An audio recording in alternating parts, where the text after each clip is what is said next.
A disciple is known by what they flee from, what they follow after, what they fight for, and what they're faithful to. First of all, flee these things. But thou, O man of God, verse 10, or verse 11. What is he talking about here? O man of God. This reference to Timothy as a man of God affirms his authority as a leader in the church in which he has been placed. The Apostle Paul placed Timothy in charge of a certain area of churches in Ephesus. And he is affirming his authority. The whole book was written to counteract false teaching that was happening in the area and establish Timothy as the one who speaks for God, who is in Paul's kind of line of leadership. And he's writing this to help Timothy, to help him set up disciples and set up church leadership, and to counter the false teaching that had been taking place in this area. So he's using this phrase, you, O man of God, the one who has been given the authority by the Lord in this area. So he's speaking to Timothy and affirming that he is indeed the leader. And he says, flee these things. But what is he saying to flee? So in order to do that, we got to back up a few verses. Paul was giving Timothy encouraging words to combat the prevailing attitude in Ephesus, and that attitude was towards riches. It was towards a prevailing false doctrine that was being taught that allowed people to believe, and this is going to sound a little familiar, that godliness will eventually result in material blessing. Doesn't that sound familiar? That was a false doctrine that was happening all the way back then. We hear that even today. Godliness will result in material blessing. Where do we get that from? Look at verse 5. 1 Timothy 6, verse 5. Perverse disputings of men of corrupt minds and destitute of the truth, supposing that gain is godliness. From such withdraw thyself. And then he goes on, verse 11, but you, man of God, flee these things. The wrong motives of the teachers in this area were driven by an appetite for monetary gain. I've seen this in many places. I visited a church in another country, and we were talking with the pastor, the people I was there with, and he was talking about all of the things that needed to happen in the church, building and so forth.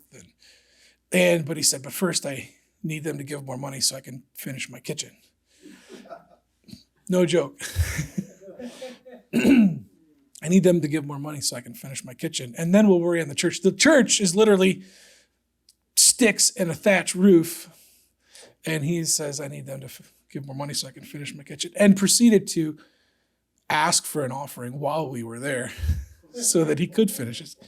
And then he asked Zion Fellowship, who we were there representing, if we could give an offering to help him. And pursuing the appetite for monetary gain, the love of money, verse 10, is the root of all evil. While some coveted after, they have erred from the face and pierced themselves through with many sorrows. And he's telling Timothy, but you, not you, man of God, you run from these things. So this is the context of this verse. We flee that deadly appetite for monetary gain, or that supposition that living a godly life will cause you to have some sort of monetary gain.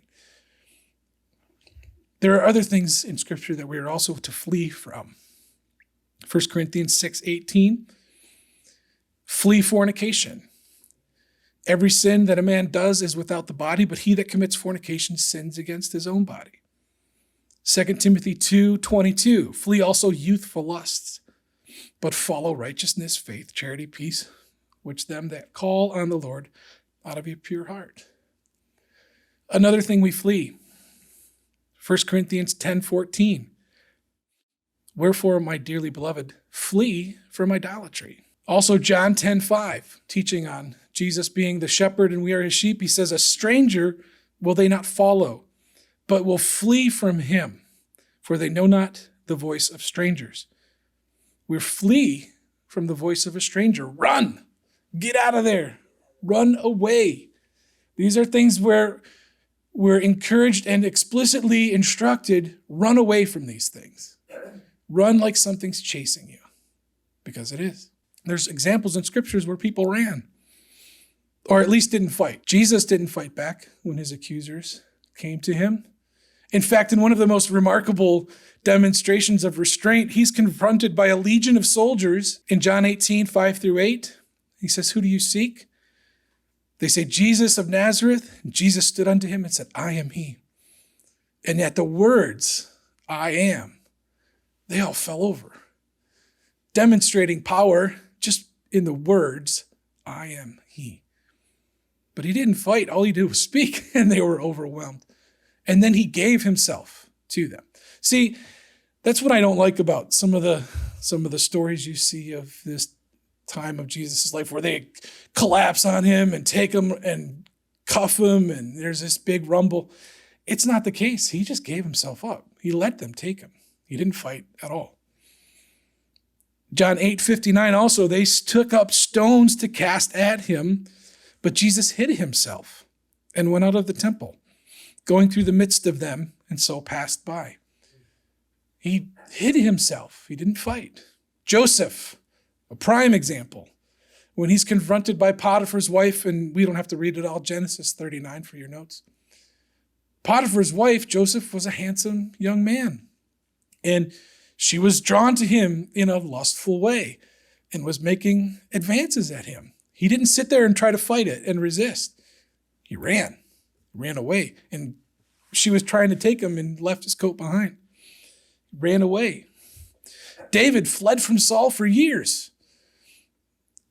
Didn't fight once. He wrote Psalm 143, verse 9, "Deliver me, O Lord, from mine enemies. I flee unto thee to hide me." So as we close out this section on fleeing and go into the next section, which is follow, I want us to consider the comparison of flight and pursuit. It's a vivid way of viewing Christian discipleship. Some things must be constantly avoided, and not just passively avoided, but actively avoided. To flee implies, again, that someone is chasing us or something is chasing after us. And Paul is he was very aware of the evil principalities and powers at work in this world. Some don't express those aspects in the same way, but we understand the principalities and powers that are actively coming after us. And if we ignore the active power of evil in the world, we do so at our peril, right? If we try to fight in an area where we shouldn't be fighting, we're going to lose. Many of us, at least in my generation, I'm not sure about some of yours, but watch out. Them are fighting words right now. We were taught that real men don't run away. Real men stand and fight your ground. Get up, dust yourself off, and keep fighting. But there are times when that is not the case. There are times when, especially when it comes to something evil, like we've talked about already, wisdom calls for us to get up and run away. Now, there are times where we do fight, and we're going to talk about those in a minute. But wisdom, in some areas, especially in these areas, is to run away. Wisdom is to run away.